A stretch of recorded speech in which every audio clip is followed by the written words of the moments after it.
Маған Шадарбекова Меруерт апайы ұнайды. Өйткені ол бізге ұрыспай, бізге компьютермен жұмыс істеуді үйретеді. Маған Раушан Ақылбек қызы ұнайды. Себебі сабақты жақсы түсіндіреді. Маған ұлттық дүниетанымнан Ақсезім әпке ұнайды. Өйткені ол бізге тарихтан, ата-бабаларымыздың немен айналысқанын үйретеді. Маған дене шынықтыру пәнінен бекетін Жанабек ағай ұнайды. Ол бізге дене шынықтыру пәнінде қызықты ойындар ойнатады және қызықты жаттығулар жасатады. Маған сынып жетекші Фариза Есенғалиевна әпке ұнайды. Себебі ол сабырлы, мейірімді, бізді жақсы көреді.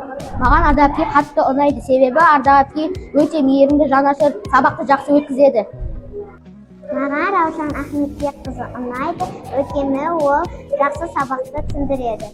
Маған біздің мұғалім Қымбат әпке ұнайды. Себебі ол бізге ұрыспайды және сабақты жақсы өткізеді.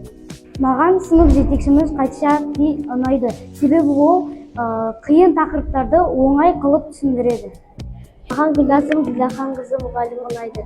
Себебі ол ақкөңіл және мені үздіктер қатарына қосты. Маған Ата ағай ұнайды. Себебі қызықты ойындар ойнатады. Маған дене шынықтыру сабағынан беретін Әділет ағай ұнайды. Себебі ол біздің денемізді шынықтырып, көптеген іс-шараларға қатыстырады.